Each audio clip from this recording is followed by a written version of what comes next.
So today we focused on the end users of NextGen, of course, the pilots and the controllers, but also the service providers, the folks who run the airports, and of course, none of us would be doing this but for the airlines, the folks that provide the customer service along with the crews. We've heard many perspectives on how they define NextGen, and I think we heard a very current assessment of NextGen, the value that has been attained to date, and as well as a discussion of user perspectives for funding, which we just had in a very rousing discussion on the last panel. So now we have a pretty good understanding of where we are, but the real question is, where are we going next? We've heard about areas where NextGen implementation has started, but how do we keep the momentum going? For the final panel of the day, we're going to provide some perspectives on how we, that is the pilots, controllers, industry, and government, can move forward together. How do we go about achieving our goals? And just as important, how do we define success? Before I jump into the panel introductions, what I'm going to do is actually I'm going to introduce each of the panelists, allow them to say their introductory comments, and then move over to the next one. I was thinking a little bit about one of the first RTCA meetings that I was able to attend, the NextGen Advisory Subcommittee meeting. They have a tradition that they started, and I don't know, Margaret, how long this has been for, but they have something called the Sisyphus Award, and it basically recognizes working group members. They just do amazing work. They come in, they volunteer their time, their free time, they get some time off from their companies, and basically the award, for those of you who know the mythological figure, it's somebody who's pushing a rock up the hill, so they get this Lexan thing with a person pushing a rock up the hill, and I think that's really appropriate to, when we get into the discussion, are we at the tipping point where we're actually, the tip of the hill is actually curving out, or is the top of the hill kind of turning into a shark fin? And that was kind of some of the discussions that we've been having lately. I choose to be an optimist. I think we've had a lot of very good discussions and seen, are seeing some light at the end of the tunnel, but it's still an awful lot more work to be had on all parts. So I'm going to start out with Mel Davis. Mel is our national NextGen representative for the National Air Traffic Controllers Association. I've gotten to know Mel quite a bit over the last year or so, and the guy eats, sleeps, and breathes NextGen, and he's one of those kind of rare people who can take all the, as I like to say, the beeps and squeaks, all the technical aspects of air traffic management, and he can put it in terms, as Bill would say, that a 12-year-old can understand, which I think is kind of a rare art. So I'm going to turn it over and let Mel pull out his crystal ball and start talking about the future. Wonderful. Well, thanks so much, Sean. And I agree with you also that I'm very much an eternal optimist, and sometimes I take no end of guff from my guys. They describe me as the white hat guy, and I've got 12,500 black hat guys right behind me. So you got to be one white hat guy in every crowd. But with that said, I appreciate your kind comments, and it has been a blast to get to know you. And we sat and talked again about a year ago and said, listen, it's $16 billion a year roughly to run the FAA, and there's roughly $1 billion in this thing that we call NextGen, this modernization thing. How are we doing? And this has really kind of led to was the genesis for this day, but really for this panel. And I do try to use a lot of analogies, and I do get beat up for that internally, but I think it's important because we're taking these complex ideas and trying to communicate them well, and we could be doing a lot better, and with the help of people like Beth, we will do better with that moving forward. That said, I just wanted to draw my own little panel analogy here, but say that there's a lot of people in this room pay very close attention to the financial markets, the stock market, the economy, those types of things. If you're in this room, chances are you care about aviation, but you also care about the economy and whatnot. And there's been some recent turmoil in the stock markets with the quantitative easing and Bernanke making some decisions and trying to plan ahead. And I think there's some real interesting areas where they line up to some of those decisions that we have to make, really looking forward. So reading some of the commentary about the stock market, there was a quote by an individual, and he was trying to describe individual investor behavior of market timers. People that said, I know better than an index fund, or I know better than Vanguard, and I'm going to try to time the market and outperform those professionals. And as we all know, generally over time, those market timers may have some short-term success, but over the long run, they generally fail. They underperform. So this is a quote by H.L. Mencken, and he says, for every complex problem, and again, he's describing the stock market from an individual perspective behavior, and he says, for every complex problem there is an answer that is clear, simple, and wrong. And I think that when I talk to people about NextGen, I see that same thing happen, where this room is filled with absolute experts, and they have clear, simple opinions about what NextGen is, and they're wrong. And guess what? I do too. I can look at the problem from my perspective, and I can say, I know what to do, and I'm wrong. But when we come together as a group, like through organizations like RTCA, and we bring our very strong opinions, and we seek the middle ground, then we come out with a better solution, a systemic solution, take it to somebody like Beth and say, can you help us communicate this? And so those are really, when I start to think about the path forward, that's one of the most key elements, is to say that we're not going to hide behind this concept that NextGen is a complex system of systems and go to the hill and say, just give us more money, because we're doing really great stuff with it, and I promise it'll be better. But to say, no, we're going to come together, we're going to make tough decisions and press forward. So with the two ideas that I came up with about how to define success, right, because the title of the panel is how do we define success? The first one would be to maintain a healthy balance between humans and machines. There was this original vision of free flight, and it was very machine-centric. It's like, we're just going to be humans on the loop. We'll look down and watch the automation do its thing, and we'll intervene when we need to. And I think we've come to a point where we've all matured beyond that and said, no, the humans will need to be in the loop. We'll need to be interacting with the machines, and we'll have to keep that balance. So if we're going to go back to the engineers at this point and say, don't try to automate the entire system, try to figure out a way that we can make a system that supplements human decision attributes, the positive ones, and automates those negative human attributes, which are very clear, then we will have a better balance at the end. So that would be one way to say, this is how I would define success 10 years from now, looking back and saying we have a balanced solution, both human and machine balance. The second one would be to achieve an awareness among the general public that the modernization of the aviation system is essential. So if we were to look back again, say 10 years from now, and say how did we define success? Say that we have this balanced technological solution, and we have this collective awareness within the general public that it's necessary to modernize the system.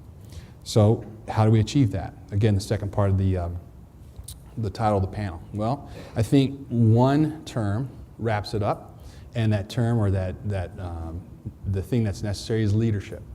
Again, I was just talking to Sean about being a former Marine. I will follow a Marine officer to the end of the earth, but I got to know that he's leading well. If not, I have the opportunity to say, sir, I believe that's an illegal order. And so this is that relationship that we have here within the aviation community, is that we're all sitting up here pretty much all day, but over the last year, we've said we agree on what we need to do. But where's the leadership? And I truly appreciate the FAA willing to invite us in, the labor organizations, and participate in the understanding of the complex systems of systems. And I appreciate Pam's leadership of structure. But when I look at Michael Huerta and the 6 hats that he's been wearing over the last year, and the smile that he now has on his face, that he only has 2 hats, and 4 of them got handed off, but there's still a couple of other hats that need to be bestowed on people. Once the dust settles on the leadership, I think that those individuals need to come together, draw on the collective experience of the people, in the experts in this room and in other rooms, and say, okay, but now it's time to make a decision. And then it's going to be up to us to line up behind that decision. And it's really easy to call for leadership. It's a lot more difficult to follow when it's not going exactly the same direction that you think it should go. So with that said, I think the leadership is critical on 2 levels, and then I'll turn it over to Dan. One is domestically, and second level is internationally. And domestically, I think we've got some real difficult decisions to make, especially in an austere funding environment. I'm not discouraged by the funding environment. I actually see it as an encouragement, because we have now the need to make some very difficult decisions. There's some legacy systems that need to go away. And there's some next-gen systems or concepts that need to go away. And there's a sweet spot in the middle. There's some components of the legacy NASA we need to keep, and there's a lot of next-gen that we need to keep. What we can scrape off 25% on the bottom, 25% on the top, find that sweet spot, move forward. Cesar, so when I say international leadership, a lot of people would think we need to beat the Europeans, and I don't agree with that. I think that the Europeans have a very similar set of difficult decisions that they need to make, much like us, find ourselves in the same boat. Legacy systems, next-gen systems. When I say international leadership, I talk about things like the numbers that were bandied about this morning in Asia, where traffic is going to triple. And Paul jokingly mentioned that Mongolia has a more, or he referenced a quote that Mongolia has a more modern ATC system than we do. And I take great exception to that, because what they have is a modern component of ATC. They don't have a modern system. And so what we've got is some decisions to make, both the Europeans and the US, harmonized through the Aviation System Block upgrades, ICAO, we talked about that earlier, provide a roadmap so that the rest of the world, when they do buy a system, has a system that's functional and has a system that's been led, that we led well. We made wise decisions, it had humans in the loop, and they can say, okay, I want that system as opposed to a component or a piece, because that's not going to solve anybody's problems. So again, thank you for the opportunity to be here today and provide some comments. Thanks so much. Dan Elwell is somebody who I've got to meet fairly recently, the newly ensconced, or fairly recently actually, Senior Vice President for Safety, Security, and Operations at Airlines for America. And one of the things hopefully everybody's kind of picked up on is that we have these levels of connectivity between industry and also between the labor groups, and Dan and I also have a little bit of a similar background, both being ex-military flyers as well as commercial pilots. So we've, been able to kind of sample the industry, sample the business from a couple different levels. And I can tell you, having gone out to lunch with them and talked to them about the challenges, both at the programmatic level and at the technical and the implementation level, Dan is clearly somebody who also gets it. And I think that the relationship, as with the controls, the relationship that we have with the industry is going to be something that's going to be essential, just as Nick said in the previous panel, because the force multiplier effects when you get everybody lined up together in a flying wedge trying to drive a program or an idea forward is very, very powerful. So over to you, Dan. Thank you. My voice, I'm telling you in the beginning, is probably going to your all's benefit. I'll probably lose it before I get done. But thank you, Sean. It's been great getting to know you and Mel and everybody. And I've been in the industry a pretty long time. So when I saw the title of what we're going to discuss, how do we achieve our goal, NextGen, and how do we define success? If I had any hope to explain those two things, I'd quit and I'd be RTCA, I'd be Margaret. I mean, how do we achieve our goal? I think in broad terms, success. Let me start with the other one. The definition of success for NextGen in the long term, broadly speaking, is that when we're done, we have a safer, more efficient NAS that's able to meet capacity demand, and whether that demand is soaring or it's in the middle of a recession, and that we can do that while moving toward some of our more global and worldly goals like carbon neutral growth and things like that. I think that everybody can sort of wrap their arms around that statement.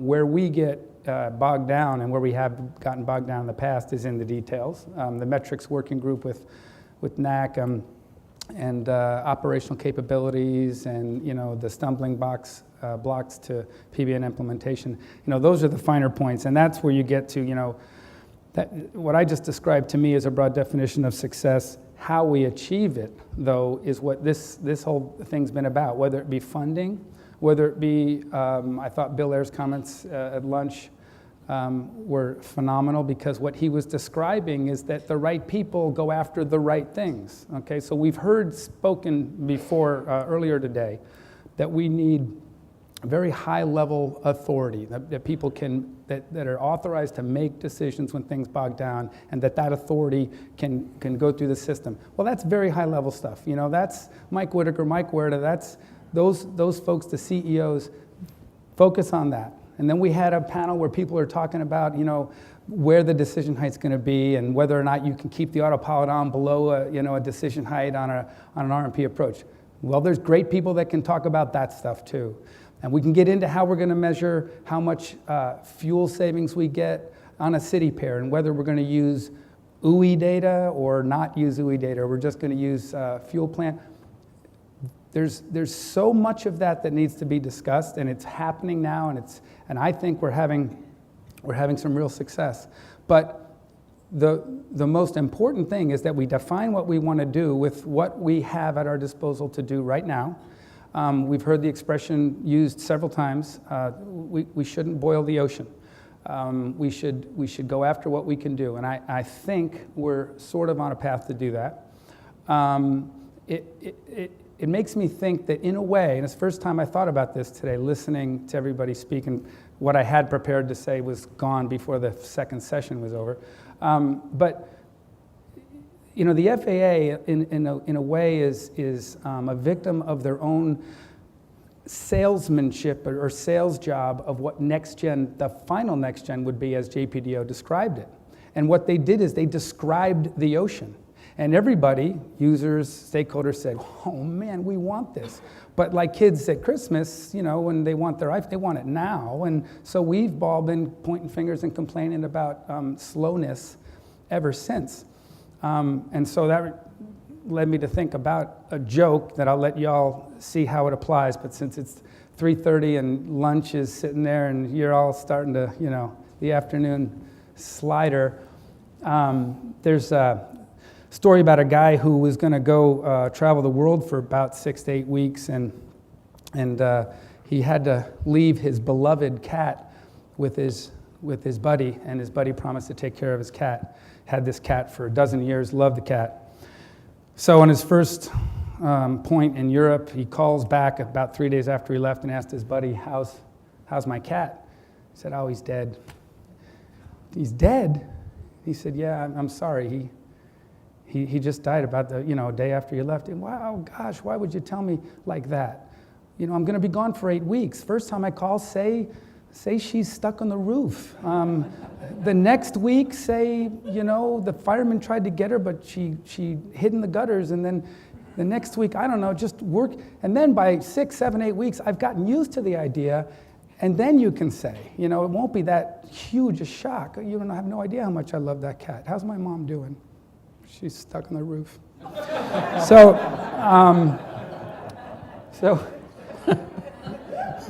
we can build our way to things, and I think that's, I don't want to steal, I know what Margaret's going to talk about this, and what Bill Ayer talked about, 2 or 3 things that we can really focus on in building toward where we all know we want to be.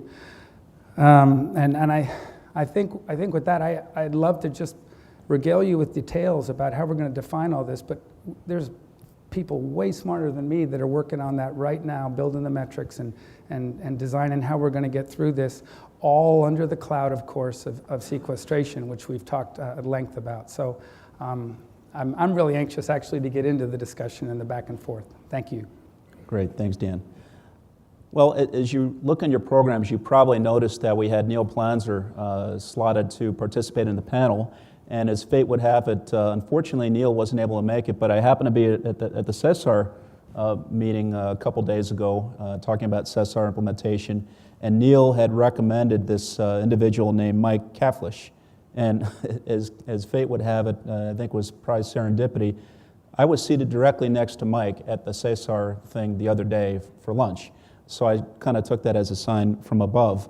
But one of the things that we rapidly got into a conversation that felt very, very familiar, even though I had just met Mike, a few minutes earlier, was the need to stop creating this mythology around NextGen, and the need to translate to our customers, to the regulators, to the key decision makers, the importance of achieving successes right now. Putting them on the score sheet and using that as, kind of as Bill Ayer had said a little bit earlier, to create this flywheel process, start this iterative process of building momentum behind it. And the other thing that we were discussing during lunch with one of the keynote speakers there was that, of course, you see that Mike is from Boeing. He works in the aerospace programs. He has a very significant background, both working for JEPS, and then they came over to Boeing, and before that working in ops and engineering. I think it was at Republic.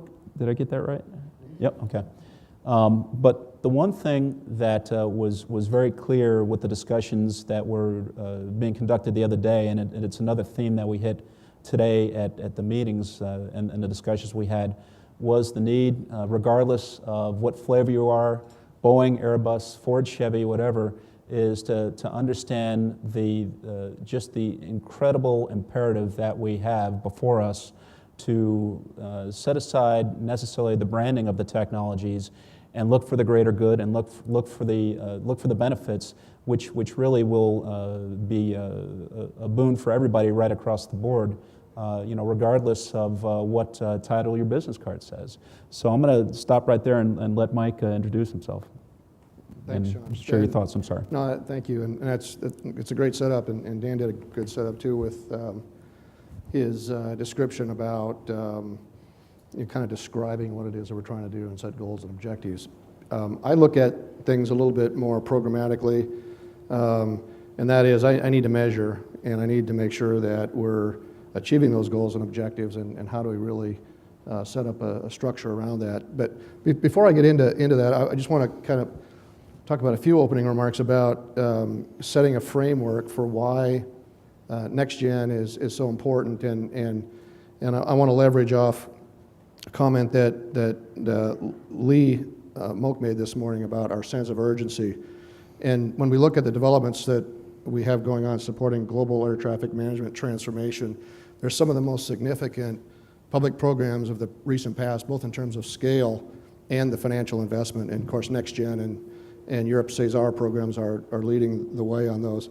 But while the pace of the development and deployment of these systems is measured, the focus certainly remains on safety while improving the overall capacity and efficiency of the system. There are high expectations as to what NextGen represents to our future air traffic management system. But how do we really know that we're achieving those goals? What are our measures of success? And really understanding that without a clear understanding of the program objectives and those associated metrics, we really do create risks in program execution, funding sustainment, stakeholder support, and probably more critical of all is our public confidence. So let me just take a moment to frame the need of why it's important to achieve our NextGen goals. Aviation, as you all know, has weathered many downturns in the past, yet the recovery has always followed quickly as the industry reliably returned to its long-term growth rate of approximately 5% per year. 2012 passenger traffic rose 5.3% from 2011 levels, and we expect this trend to continue over the next 20 years, with world passenger traffic growing 5% annually. We're seeing expansion of emerging market economies that are going to foster a growing need for fast, efficient transport of goods. And though anemic as of late, the estimate that air cargo will grow 5% annually through 2032. So we see the passenger growth, we see the promise of air cargo growth, but what does it all mean?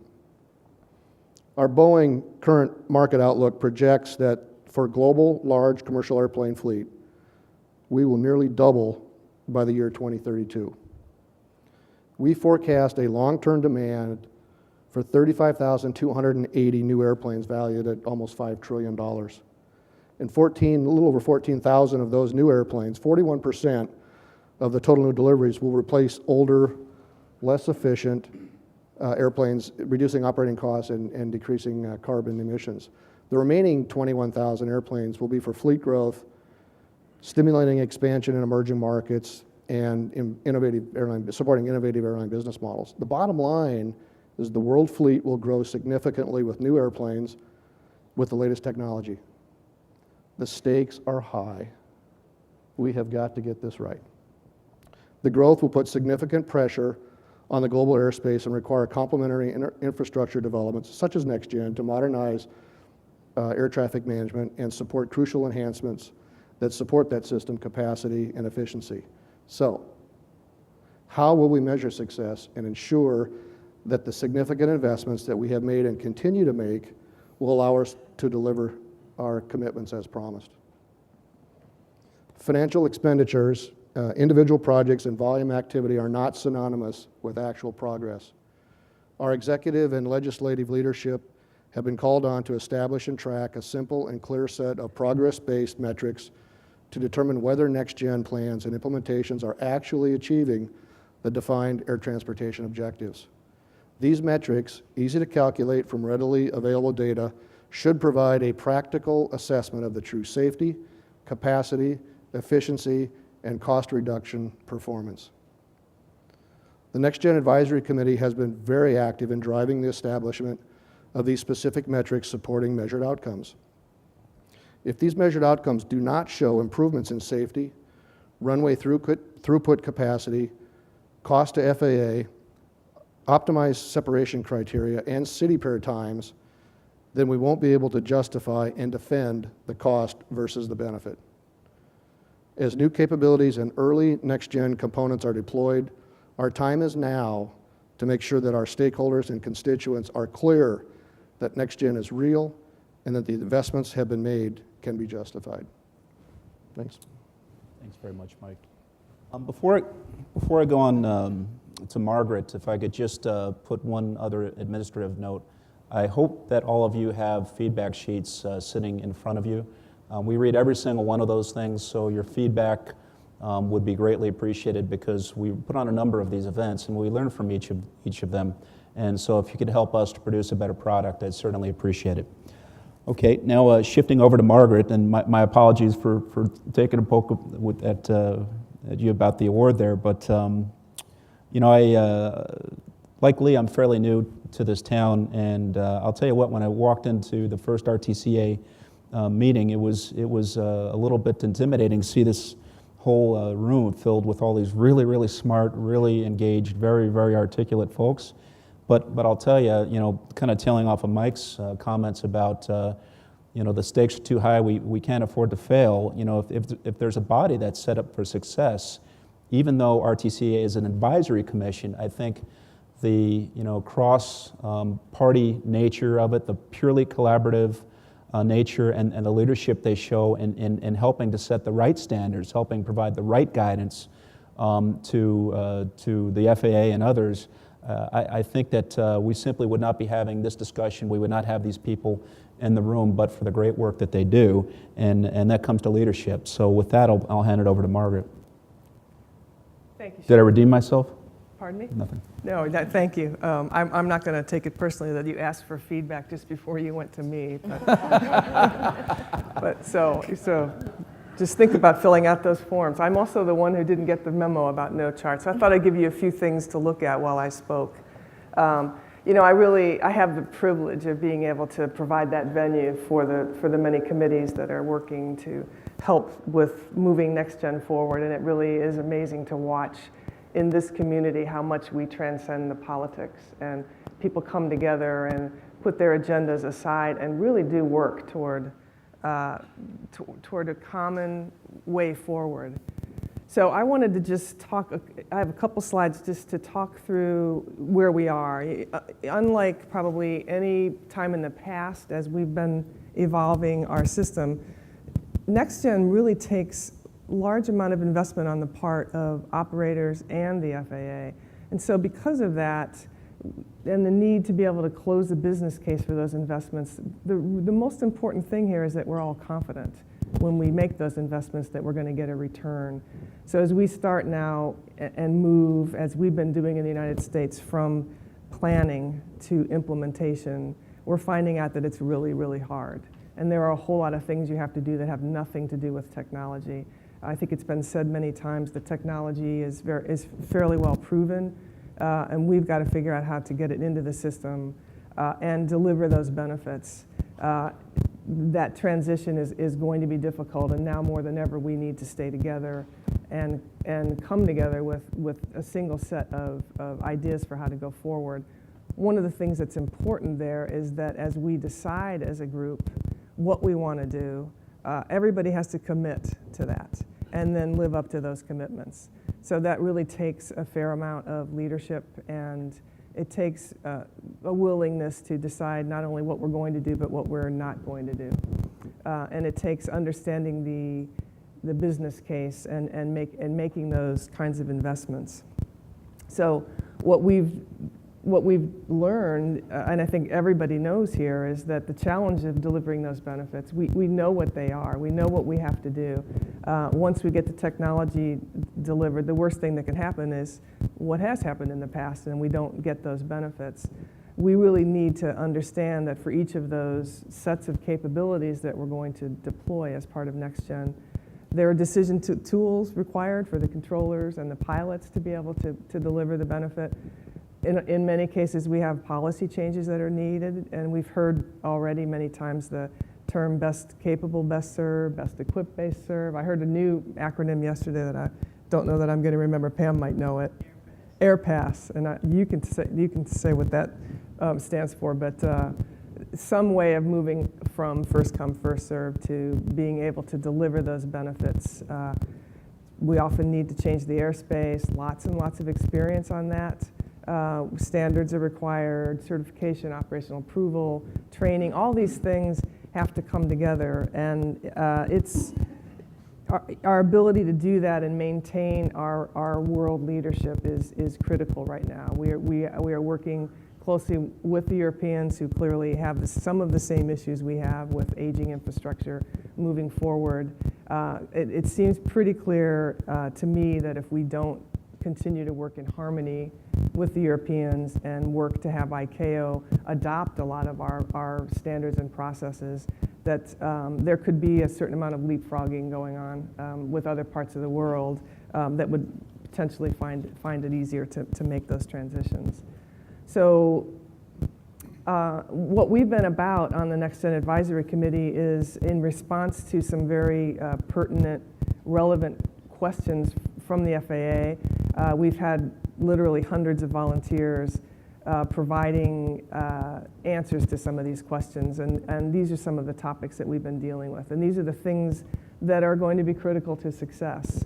So how do we deploy best capable, best served? I think one of the first times we were asked that was back in 2009 during Task Force 5, and the answer came back, it depends. And it's a very specific answer. It's very hard to have a one-size-fits-all policy on how to do best equipped, best served. It really has to do with where you're deploying and what you're deploying. So in some cases, you can actually deliver an operational benefit even when only 25% of your aircraft are equipped, possibly because you have a separate runway to use, or when you're doing datacom reroutes, all of those who are equipped can immediately get a benefit.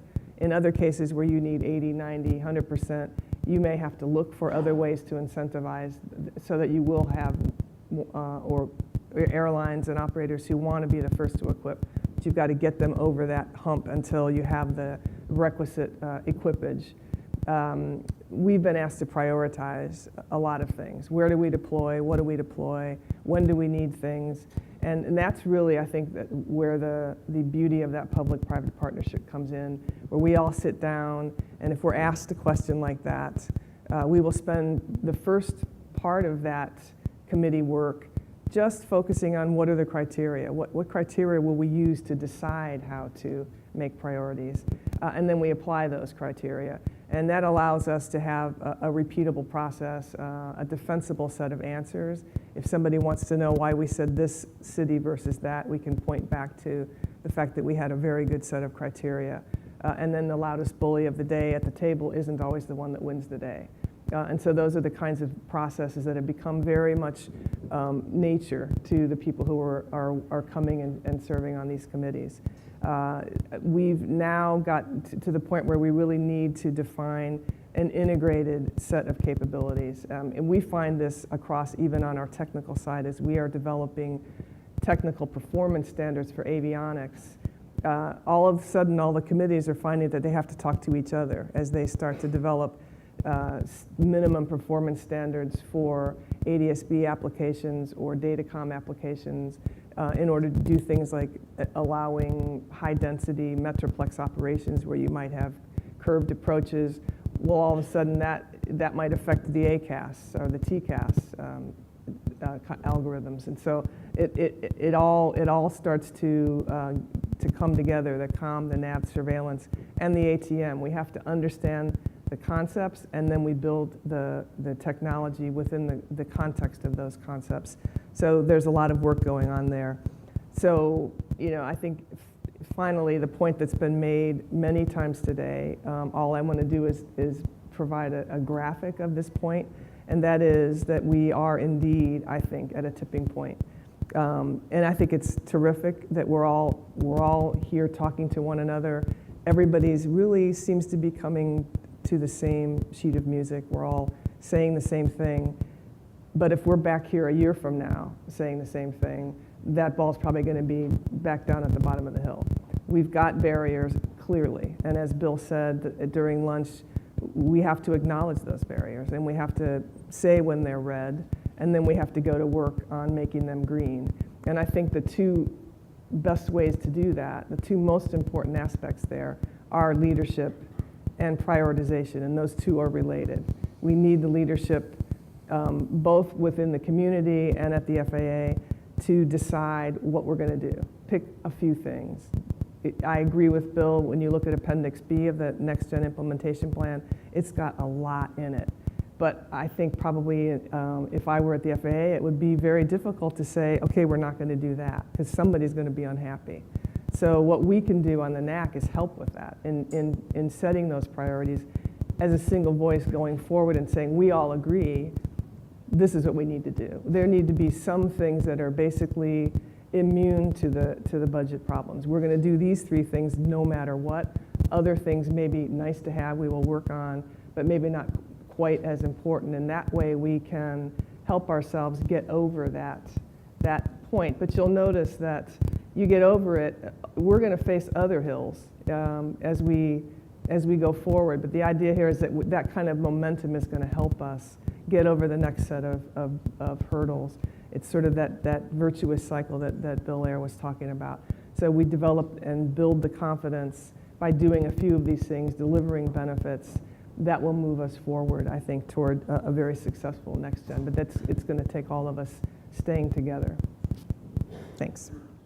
Thanks very much, Margaret. And I see the timing of my joke was a little bit off. I forgot that you had that slide up there. So, and moving over to Pamela Whitney, one of the things, and I talked about it a little bit before introducing the rest of the panel here, is, we have a unique kind of suite of skill sets here. Not only do we have great leadership, but we also have folks that have a very good kind of comprehensive technical knowledge of all these challenges that face us with regard to NextGen implementation.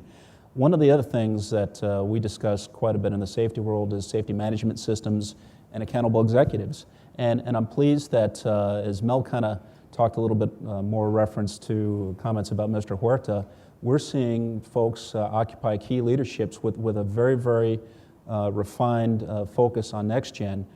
We saw it actually today. We have a new, the Senate confirmed the new Secretary of Transportation, Mr. Fox, and who has come out very proactively stressing the importance of NextGen. He's an infrastructure guy. I think he certainly gets it. Mr. Porcari has certainly mentioned that in terms of that being one of the biggest growth projects, in the history of transportation, on par, it's basically, on par with the moonshot.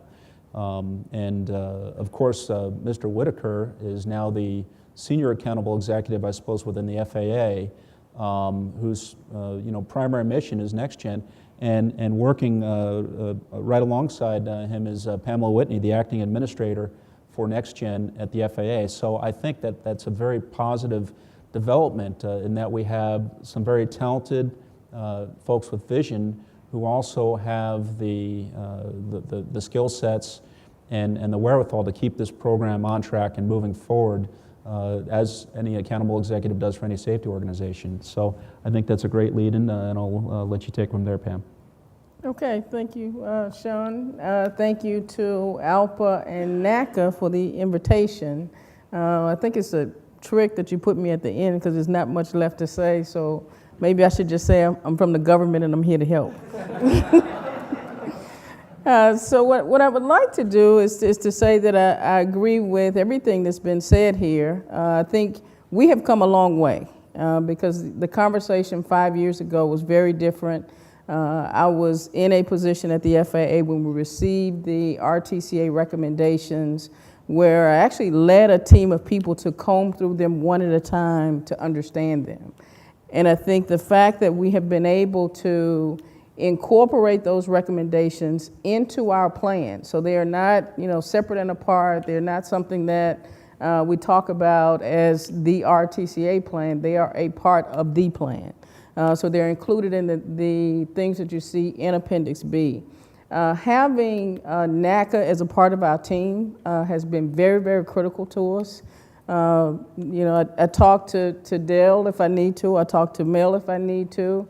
If I need to reach into their representatives to get information, they're very open to that. So it's been a very collaborative working environment for us at the executive level and at the program level, because we have representatives that are a part of the teams. Recently, I actually arranged to interview several of them personally. One, to understand how the relationship was going, what their experience was working with some of the concepts. And it was very honest conversation. We learned when things are not working the way they would like for them to work. We listen, we incorporate those things. So it's been a very, very productive partnership for us. I think this is an example of the entire community coming together. And Margaret talked about commitment, and I think that's what we see here. If we don't agree every day, I think we all agree that this is something that must be done. So I'd just like to take a little time and talk about my role at the FAA. I've talked to many people that still don't really understand the relationship between the NextGen organization or the PMO, or how do we work with the ATO. When the NextGen organization was stood up, it was stood up to serve as the enterprise portfolio manager of all of the pieces. I've heard several people say that they're smart people working on a lot of things. My job is to bring those things together in a way that they line up, that we are not overcommitted from a funding standpoint, that we're not overcommitted from a technical standpoint, and it is a everyday job. My calendar starts at 8 o'clock, may end at 5 o'clock, and each meeting is a different discussion, a different topic. And it is very interesting to see the teams be so passionate about whatever the subject is. So I think this is, the way we get to success is to continue this conversation in an open environment with the experts that have all of the details in the individual areas, and we continue to make decisions, and sometimes those decisions will be hard decisions, but we have to make those decisions that allow us to continue to have valid plans, make programmatic progress, measure that progress, and ultimately measure the benefits that are being delivered in the system. Thanks very much. So hopefully the sugar crash hasn't hit yet, and we have a few questions from the audience that you've been pondering. Do we have any questions back there, Chris? Or Dale? We got a couple on text, yeah. Please. This one came in presumably for whoever wants it. It wasn't identified. Previous attempt at modernization, Sector Suite, was a $4 billion program that was outdated before it was deployed. So what are we going to do to keep other next-gen programs from suffering that same fate? So the question basically, we've had programs which have basically died on the vine before they've actually gone active. It's to basically paraphrase it? Okay. I think that's a fair question. I'd like to jump out on that if you don't mind, and please, anybody else because it's a matter of perspective at this point. There was a ton of congressional testimony and oversight into a significant failure. It was one of the first questions that I asked when I got back to DC, because I'm not going to sign up for failure. I said, how are we going to ensure that we don't repeat that same colossal mistake? And the most relevant answer that I got, and it came immediately from one of the members of Pam's team, Chuck Dudas up at the command center, he said, the advanced automation system was one checkbook for one system. And we learned from that. And so what we've done is we've set up multiple different checkbooks for multiple different systems. and then we try to map dependencies. So if one component or one portion of a system is underperforming, you got to be able to see the touch points and say, okay, it's going to drag this one and that one down with it, so it's important. Or there's this little corner that's underperforming over here, and it's not going to drag anything down right away, so we can let that fire burn for a little while. Within advanced automation system, because it was one checkbook and one entire Big Bang theory, it was doomed for failure from the start because it wasn't iterative. So the way that we've structured NextGen, in my opinion, is that you can make iterative or minor changes along the way without dooming the entire system to failure. So I think we're good in that regard. Margaret? I agree. Am I working now? I agree with what Mel says. I would add two other points. One is that unlike that time where we actually put out infrastructure, which is what that was. It was sort of the basic underlying automation, but it had really no capabilities, no applications on it initially, and that was going to come later. What we're doing now is we're actually starting from defining a full operational capability and all the things that it needs, the applications and the automation and anything that needs to go in the infrastructure, and then deploying those. So I think there was just sort of I think the term Bill Ayer said earlier today was, hope is not a good strategy. There seemed to be some amount of hope that once we put out this new sector suite, that great things would happen, even if you didn't figure out how to put tools in it.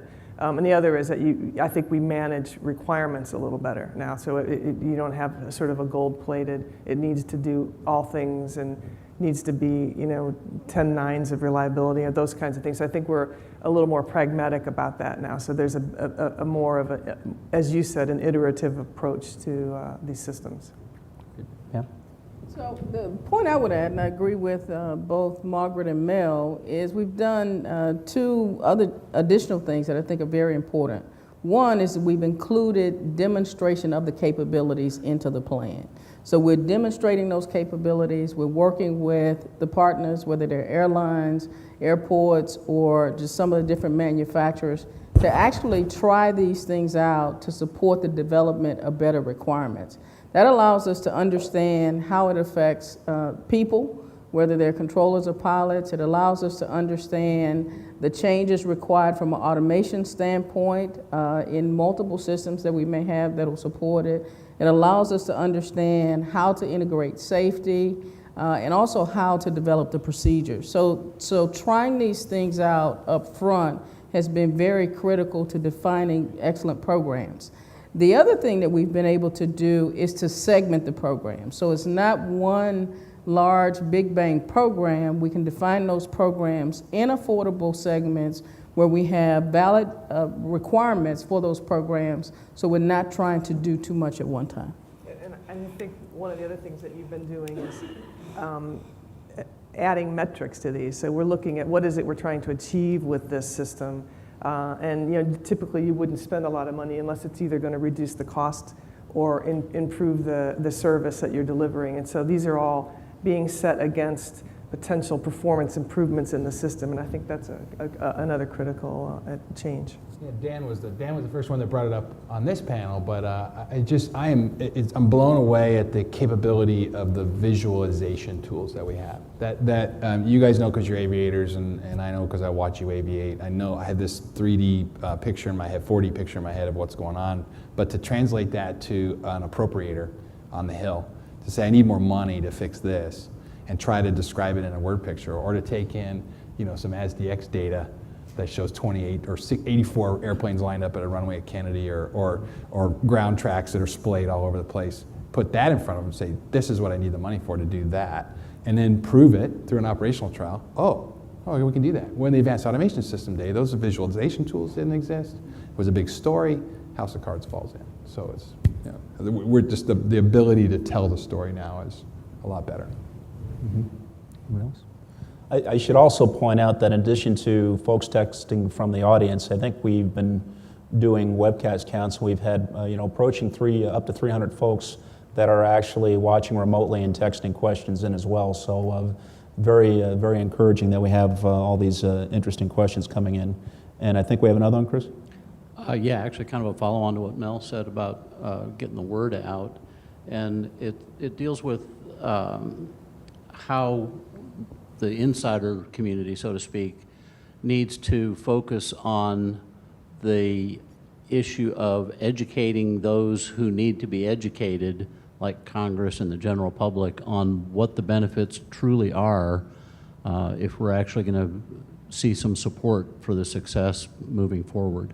Where does that priority fit in the grand scheme of things? Let me take a shot, because I think it's important, and we've talked over the last couple of days here that even at the Cesar session on Tuesday, that as we say, we have to get the word, we have to be more communicative to the non-direct stakeholders, call them non-direct stakeholders. I mean, we're all the insiders. We talk the same language, but when we go up on the Hill and when we talk to our neighbors and the general public, they're not at the same technical level that we are, and so they don't understand necessarily. Not that they're stupid, but they don't understand. We haven't put it in terms that they can understand in terms of what it means to them, and so we've got to get a better a script about how do we communicate, what are the goals and objectives, how are we measuring that, and more importantly, what is the user outcome that they can expect, that they will be able to see that this is tangible. We've not done a good job of doing that, and I think that's where we've got pretty good consensus across all the participants today that we have to develop that. But that's really what I think it's going to take, not only to communicate all the good stuff that we're doing, but how do we establish the credibility that all this money that we're spending will be put to good use and will result in benefits that the traveling public can really understand and get a hold of. And I'd be real curious to hear what Dan has to say about this. I'm going to try and pitch him a softball here, but just to kind of frame my thoughts a little bit better. My opening comments were talking about raising awareness within the general public. It really wasn't that long ago that relationships were significantly strained. You had between labor and management in the airlines. Alaska, like Bill reminded us today, was the only one that chose not to go down the bankruptcy road, but those airlines that had to make that choice, so there wasn't an option. The strain that put on the relationship between the labor partner and the management partner, you wouldn't even think at that moment about saying, hey, by the way, would you mind going out and being an advocate now? You're an expert, would you mind going out and being an advocate for change? But they would consider that now. And the same thing at FAA. And so you have this huge repository of experts that we could turn into advocates. And by the way, they're loosely distributed all over the country.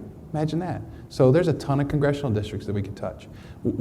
For a leader, a corporate leader, to make that decision and activate that lobbying arm, if you will, it would be silly not to do that. And I'm curious, Dan, from your perspective, having been an aviator, but now really you are an advocate. What's it take to turn the corner there? It doesn't take a lot. I agree. I mean, when I was flying in the airlines, we didn't have, there wasn't a collective holy grail that we were all looking at. We were all fighting our own battles, and then everybody was fighting the low-cost carriers if you were a legacy and vice versa. You were fighting contracts. Remember the late 90s and the escalating contracts, and there was so much going on within our world that if a CEO had come down, or even, heck, if your chief pilot had said, hey guys, make this PA because this is going to be good for the industry. Yeah, right. But that's what's kind of exciting really now about what I'm hearing after all these years, I've never seen this kind of unity. Truly, I mean, we're going to do ALPA and A4A. We've done several things together. We're going to do several more. When we were doing the sequestration thing, it was just a couple of emails went out, and pretty soon, labor and management alike, we're on the same page. I don't see any reason why we can't do it with NextGen. There is that tricky part, though, and Beth, your name is coming up again. I've never heard a person who wasn't on a panel get mentioned so many times. Beth, stand up so we can all give you a hand. There's Beth White. She's a lady with some really great ideas, and the conundrum we have and we've created it. We have made flying so commonplace, so safe, that the public has reached a point now, you still get the occasional, if I'm flying and coaching, you still get the occasional, what was that noise and what is that happening there? But for the most part, the headphones go on, just get me where I want to be. Don't tell me about all the technical parts of it. I know you can do it. I've flown 100 times. To them, it's easy. And so what we're talking about is how do we tell them that it really isn't that easy, and we need your help to keep it as safe as it's always been, to keep it better, to keep it more efficient. Beth and I were talking, if you fly an RMP approach, maybe we could announce that. Folks, you were just delivered to this place in the most modern approach that satellite approach there is to offer. But I'm not sure if 150 people they wouldn't have felt the difference. So I think the first thing that, and this has been mentioned several times, that we have got to do is, as long as, and this goes to the funding conundrum we were talking about, as long as those appropriators and those members are writing the checks to get this done, to Chairman Lobiano's point at 8:15 this morning, they've got to understand what this is all about. And just, I've already said too much, but one last thing. We've been talking on and on and on about benefits for us, benefits for us, benefits for the user stakeholder. What matters to appropriators and to the members is the benefits to the FAA. And we haven't really even talked about what the efficiency of a full-blown NextGen system is going to mean to a system with, I don't know what it is, Pamela, 10, 15,000 different pieces of equipment that runs a system that still relies on J and Victor Root system based on, ground nav aids. I mean, not to mention the RTCCs and towers. So the efficiencies aren't just on our end, and Congress needs to know that in a tough fiscal environment that this is going to mean bottom line for the government too. Yeah. Let me give a real life example, and it's great what you said, Dan. I was lucky enough this year to participate on it was a demonstration flight that KLM, a series of flights that KLM is operating called Optimal Flight, and it's flights between Amsterdam and JFK. And the inaugural flight is the one that I was on, and it was a lot about biofuel, but it was also about some of the advanced airspace new concepts that we're introducing into the system. And so, we had advanced arrivals and coordinated arrivals into JFK, coordinated with ATC on both sides and along the way. We took advantage of some in-flight optimization tools that they're demoing. But at the end of the flight, and we tracked this along the way, at the end of the flight, when we pulled up to the gate, the captain came on and in very simple terms, it described what we had done. It wasn't 3D PAM, and it wasn't technical jargon. We did some very innovative things, working with all the stakeholders along the way, and we saved 400 gallons of fuel on this single flight.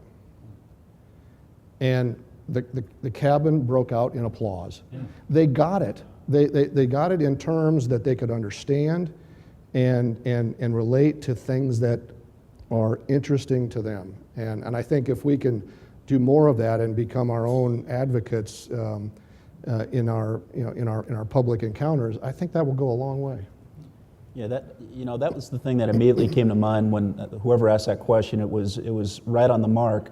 It's that kind of insider/outsider equation. The insiders who have all the technical knowledge, who really understand almost at the molecular level the benefits of SWIM, the benefits of ERAM, the ability to kind of have these laminar flows in and out of the airports. But where the rubber meets the road, where we really get the buy-in, I think somebody, I can't remember, it was Lee or somebody else mentioned, on January 28th of this year, an RMP-enabled aircraft was able to take off with a weather-driven ground hold. That's something that people understand. With the ELSO program, using RMP technology to be able to stagger, to offset the departures, that's something that people understand, because how much rancor happens when an airport tries to build an extra runway. We went through it at SeaTac, and it took years and years, and environmental statements, and a lot of NIMBY groups, and it was a very, very heated battle that drove the timeline and the cost up. If we can take that inside outside and act as these kind of decoder rings, as Beth was talking about at the meeting the other day, I just think that's an incredibly important tool, and that's something that's been pervasive throughout all the discussions today. So whoever asked that question, I thank you for it. Hey Beth, by the way, we've been mentioning your name. Did you want to add something? Sure? All right. Margaret. I will for Beth, because the other thing that I took away from her presentation to the NAC subcommittee a couple days ago was it's sort of the notion that all politics is local. You know, we're deploying and trying out NextGen at specific airports, and we need to understand, step out of our world, because we're all convinced that this is great, but in a community around an airport, maybe not so much. So I think one of the things we're learning is that we need to get way out in front of that and get into those communities and understand how they see it from their perspective, what's important to them. I can remember years ago working on an initiative in Philadelphia that was to add new runways and all kinds of jobs. It was up against revitalizing a shipyard. You've got to understand what's happening in the local community and make the case within that context, understand that, and then move out and make your case. And that's not easy. There isn't, in some cases, we can't have this sort of generic, this is what's really great about NextGen. Sometimes it's really getting into a community and explaining it in a way that will make sense to them, and that will also help their congressmen make the case, because for them it's all local as well. So there's a lot of I think, that's local here. So one of the things I would like to add to that is I think we have a shared responsibility in that, because we have a lot of the information. I think there's a way for us to get that information out. We talked about this at one of the NAC meetings about us having talking points so that people would have some of the stories, some of the success stories. We've started to put success stories about some of the individual projects on our website, but we're definitely open to providing more, addressing specific questions, because sometimes you're fielding questions or there are specific situations, and having the ability to pull from a lot of data. I mean, we have a lot of data that about the individual projects that really help tell a story. And there's so many things that we're doing now. One that I'm gaining a lot of passion on, and Margaret will appreciate this, is some of the work that we're doing on standards. So we have these standards that we're doing, and they all have acronyms. I apologize for them. But we have AXM, we have FIXM, we have WIXM, but they're all enabling the future, because it allows us to take data from various places and to put it in the format where it can actually feed decision support tools that will really change the way we manage traffic. So there are things that we have embedded in just this whole body of NextGen information that we would be happy to customize to help support some of that. I'd actually like to ask a question, returning right to the theme of the panel. And there's under the NextGen implementation plan, which is actually very comprehensive and extremely informative. And if you go to the executive summary, it talks about some of the key kind of gateways that we have to meet in terms of like ADS implementation and equipage, for instance. But I'd like to kind of pull the calendar in a little bit and returning to the kind of looking a little bit over the horizon into the future. Looking ahead, let's just look about 5 years ahead. And I'm going to kind of put you on the spot a little bit, but I'm going to ask the question very bluntly. What does a successful 2018 look like? What does a successful world inclusive of NextGen look like about 5 years from now? That's questions for me? For anybody in the panel who likes. I'll start. So I would like to say that we have a contract position of some type with most of the transformational programs that we said in 2008 we would start. So ADSB is almost completed with their deployment of the infrastructure. We have a rule in place to support implementation of ADSB out. We've started trials on Datacom. It's happening today. It's not something that we're just talking about, but they're actual trials that are feeding the requirements to implement that in the system. We're having very healthy discussions on how to improve the surface. So we're looking today at things that we can move inside of the 18 timeframe, where we will take advantage of some of the surface tools that are available in industry. We've already enabled the ability to share surface data. So for me, success in 2018 is keeping the commitments as you see them laid out in the implementation plan, making advancements on things like ADS-B out, having the initial state of Datacom in place, continuing our commitment to the deployment of procedures in the places where they're needed most, and to improve the operation at the metropolitan areas where we have multiple airports and begin to make progress on the city pairs. Great. Anyone else? Well, I think for me it would be, we'd be living in a world where you wouldn't hear from anybody that I've got something on my airplane and I'm not getting a benefit for it. Yeah. So we would have really streamlined our processes for how to get procedures implemented. All of that would just be such a given that everybody would be not only ready but eager to make the investments in Datacom, in ADS-B, in and out, and we'd be moving in that direction. So all of this kind of discussion we're having here wouldn't be a discussion anymore, and we'd really be ready to reap the benefits of the next set of technologies. I would say something very simple, that we would have, looking in 2018, we would have executed to our roadmap, and all of the performance metrics that we have established are showing that the benefit is being realized, and it's on a trajectory that shows continuous improvement. That's what I would look at. I'm going to ruin it a little bit, and just try to. I'm going to predict where I think the state of the world is going to be in 2018. I think we're going to make some really good progress. I think OAPM will have made some real progress. We will have cracked the nut a little bit on TBFM for our most time-based flow management for our most critical metroplexes. We'll be starting to really generate. There'll be more carriers than just Alaska and Delta and Atlanta making some real announcements of fuel savings and block time reductions. Real metrics. Yeah. But in 2018. The good and the bad. The good is we'll be well out of this recession and we'll be gangbusters on an economic recovery, which will mean there'll be people coming back to flying, which will mean that we'll be taking capacity that we've grounded back. And what it'll be, we'll have progress, but we'll be back closer to what we had in 2007, and the impetus to get this thing moving faster so that we can meet capacity demand. My members are going to be chomping at the bit. You're going to get that energy that we don't quite have as much as we maybe could right now because we're 10 or 15% below capacity. We've got this kind of, we don't have anything near the summer delay. We had, 30% of flights were delayed in the summer of 2007. We're nowhere near that.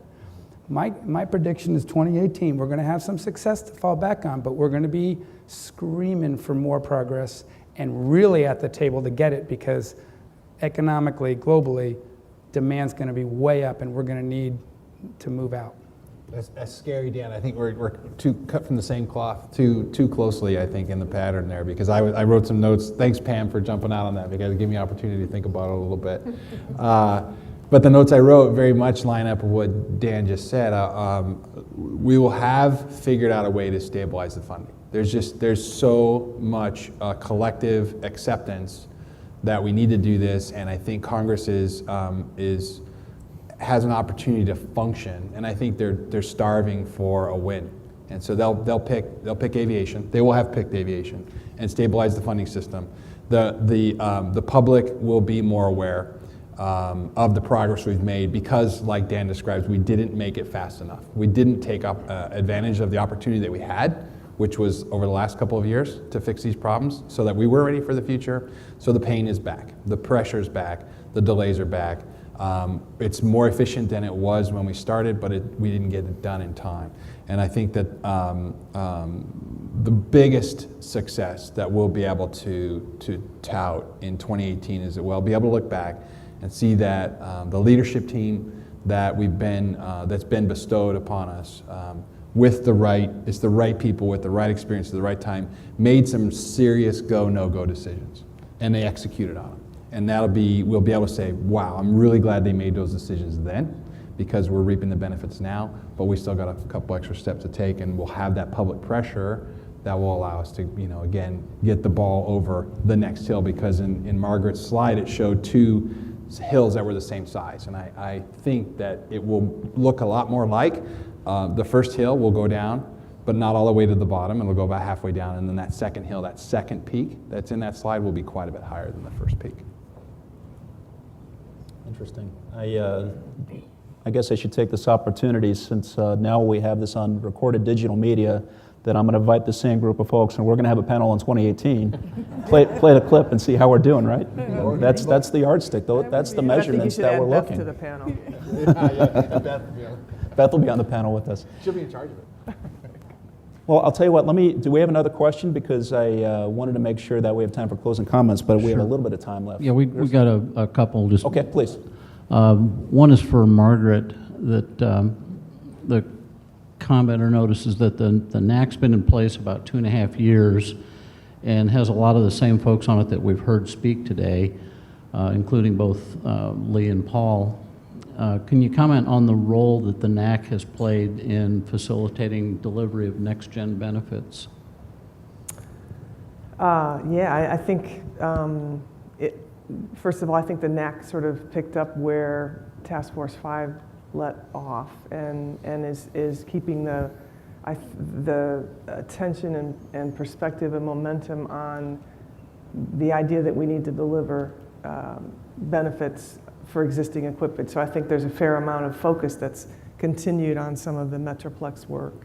The definition of performance measures, which I think we've worked really closely with the FAA on that, and I think had a lot of synergy there and in agreement on what those need to be. And I think that these are all sort of the building blocks for being able to successfully implement. So I think the NAC sort of got in place at a time when we were making that transition from planning to implementing, and it seems like a long time to be going through that process, but I think if there hadn't been that mechanism for that kind of collaboration, I think we probably wouldn't be as far as we are.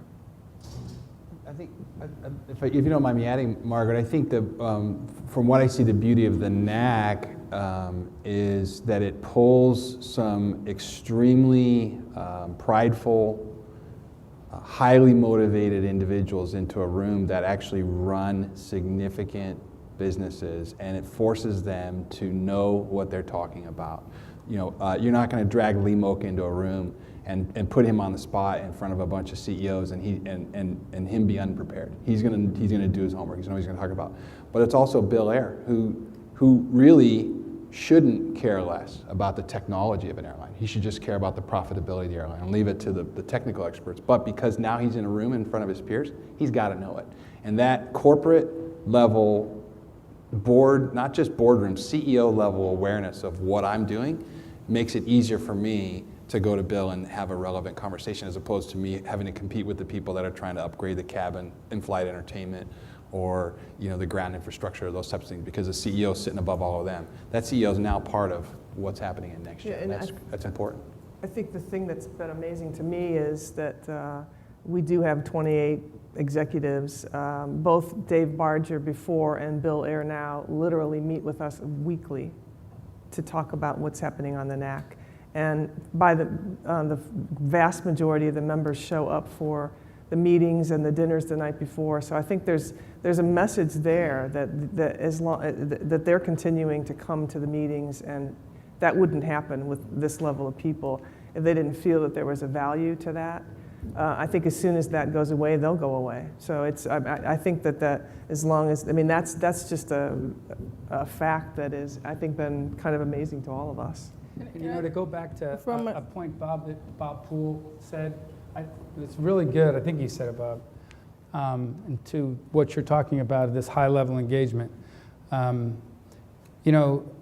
Structurally, if we really, really were doing this right, that board, those people, the MAC, the NAC, they would drive. And I think, Pamela, you would, I think the folks that are really most engaged in NextGen would agree that decisions made at that level, after the build-up to the decisions they come up with, I think FAA would agree. You take out all the political underpinnings, you'd go with those recommendations. And if they were authoritative, I think, things would move a little more crisply. You just got to look at, again, here's NAV Canada again, but their decision on Datacom. They just did it. And they asked, well, how are you just doing it? I said, because we're not going to mess around. We know it's good, and as soon as we put it in, we know the folks are going to equip, so that we're just going to do it. Yeah, for me, I think the NAC has maintained a industry discussion. It's not a FAA discussion. It's not a one company discussion. It's not a controller discussion. It is an industry discussion where we have to come to a common point. And I think that makes it a healthy discussion that keeps us on the road to making progress. What I see are the relationships that are built, and Margaret, you can probably attest to that as well as anybody, that you're sitting there face to face, you have relationships, you can put a face to a name, everybody leaves competition at the door and works for the good of the industry. And I think that is as valuable, and it goes back to what Bill said at launch. It's all about the people. There's quality people in that room. They all are passionate about what we're doing and what needs to be done, and that's an awesome forum to have that group come together and work for the good of what we're trying to do. It is, as Bob Poole said earlier, it is just advice. Nothing that we do is anything but, because we are a federal advisory committee. But for the most part, with this level of commitment from this level of people, that advice is pretty hard to ignore. And because the FAA people are involved as subject matter experts, we typically don't deliver advice that's going to be dead on arrival. So there's some amount of compromise that goes on during the whole process. But look at Task Force 5. It led to some pretty major changes to the plan. So it doesn't all get accepted, and that's certainly the FAA's prerogative to do what they think they have to do. But they've been pretty open in opening themselves up to getting that kind of public advice. So. I think that Nick Callio kind of hit it right on the head a little bit earlier when he said, you have the folks, you have the right folks who have the ability to kick the door down. Not only do they get it at the programmatic level, but they're true believers, and they have the ability to cut through some of the bureaucracy and some of the reticence that folks maybe a little bit further down the corporate chain might have to basically take a little, conduct a little risky behavior. You have the right people in the right room at the right time, and that's what I see when I'm sitting in the back observing the NAC meetings. So thank you very much for all those comments, and I'd ask you to stay up here with me, and I'll just give a few brief closing remarks because I want to make sure we're running an on-time airline here. So I am going to do something that I should always do first, and that's I'm going to thank the people who have supported us in putting events on such as these. We have tremendously talented staff, communications, engineering, folks who come from all kinds of walks of life, ATC folks, past commercial pilot folks, and I'd like to name some both from NATCA and ALPA who were instrumental in putting this day on, which hopefully you found very worthwhile. I'd like to first of all thank my cohort, Steve Hansen, from NATCA, wherever you are. I see you out there somewhere. Mel Davis, too tall Mel here, Dale Wright, and then over to some of the ALPA folks, Tina Long, actually who I kind of joked is my third boss. Mark Angolia, who does a great job. He's up on the camera back there. Jody Precise, behind the bank of computers. Mark Cato and Steve Serer, who work in our engineering and air safety wing. I see Mark right there, and I think Steve is back there somewhere. And John Yun, who does an amazing job supporting us in all our IT endeavors. And of course, Keith and Chris, you don't want me to mention you, but we wouldn't be up here. I wouldn't have half the stuff to say, but for your great wordsmithing and your great mentorship. So I really do thank you for that. Can I have a round of applause before I do final closing comments?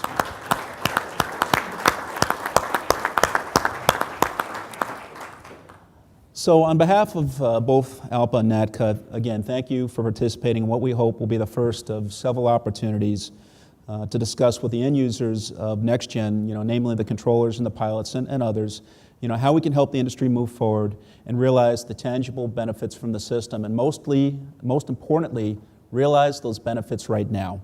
Today, instead of focusing on the broad programmatic issues with NextGen, we've really tried to keep the spotlight, again, on the line pilot and controller's perspective as the end users, as the deliverers of the product. And we've discussed the actions necessary to move forward and turn strategy into operational reality. Just like Greener Skies initiative recently implemented in Seattle, pilots, controllers, airlines, and the airports working together can leave the skies safer, quieter, and greener while improving the operational efficiency. We have the numbers, we have the metrics, we have already demonstrated how those technologies, those policies and procedures are beginning to reap dividends. And it's not just, from my perspective, it's not just about places like Juneau. It's about Seattle, it's about Denver, it's about other places where you can broadly deploy these technologies for everybody's benefit. We're starting to see an operational and mindset shift for pilots and controllers because we're moving away from analog operations utilizing ground-based nav aids to digital operations based on performance-based systems. And just as we're moving from analog to more digital-based equipage, we're also, in terms of the talent pool that's coming on, in terms of the new workers of the transportation industry, they're already coming iPod and text-equipped. They don't have to go through this kind of recalibrating of the gray matter like I kind of had to do, going from steam-powered jets to more of the modern stuff. They're pretty much digital ready when they're showing up in the flight decks. So today we see a lot of arrivals, departures, and approaches that are PBN procedures, and the number of those procedures is continuing to grow. The question is, are we going to be able to use all those procedures and drive up the efficiency of the system? So instead of vectoring aircraft and issuing numerous altitude and airspeed restrictions, shifting over the controllers are now clearing pilots for PBN procedures and then monitoring the aircraft's progress as opposed to do more of the manual hand-holding that they currently have to do, which is, by and large, the majority of the type of controlling that they have to do. We've also had a robust discussion of funding for next-gen infrastructure and for aircraft avionics. And sequestration has showed that an independent source of next-gen financing is necessary to provide a stable funding environment outside the vagaries of politics. And remember, the mandatory indiscriminate budget cuts that we've seen this summer are only the beginning of a 10-year sequestration cycle unless something drastic happens. So as you've heard from Captain Mocha and others, our airlines need to have a business case that keeps up with the operational benefits of these new technologies. We need a plan to pay for both the operating and existing ATCA system and modernize the NAS without shifting the competitive playing field. And I think the analogy we've heard a lot, and I think Steve Dixon may have mentioned it before, it's essentially the need to carry the same amount of passengers on the bus down the highway and change the tires to make the bus more effective, right? And it's a very, very daunting task. So I think that the challenge before us today is we talk about all these great buzzwords. We talk about collaboration, we talk about harmonization, we talk about stakeholder engagement, we talk about collaborative decision-making. Great terms, very, very definitive terms, but unless we go from the what to the how do we do that, then we're still going to be stuck in the mud and we're still not going to meet some of those gateways as defined in the NextGen implementation plan.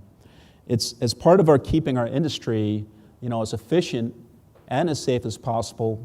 One of the interesting statistics that was quoted by Flight Safety Foundation, right now, in terms of major mishaps and fatalities in the commercial industry, you would literally have to fly every single day for the next 130,000 years before your ticket would be up in a major accident. So, and sometimes it seems like we're our own worst enemy. We're so good at what we do, we're so efficient, we're so productive. Sometimes all this next-gen stuff seems a little bit on the theoretical side. The necessity doesn't seem to become emergent. But I guarantee you, if the 395 bridge collapsed over there, or the Key Bridge crumbled, there would be an immediate action right away. The money would be found, the construction would be done, and that bridge would be fixed just as it was in my own backyard, just north of where I come from on the West Coast, up north of Seattle. So if we can impart anything upon the group here, as we had this kind of discussion about inside and outside kind of conversations, hopefully one thing that you've taken from this group, because we've been talking about not the world of impossibilities, but the world of possibilities.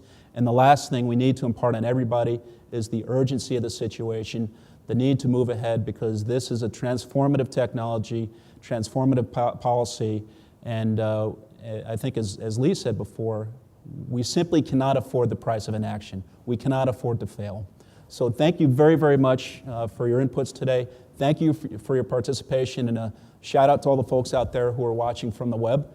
And hopefully we'll be able to measure some of those possibilities that we've been talking about today. Safe travels, and I'll see you soon.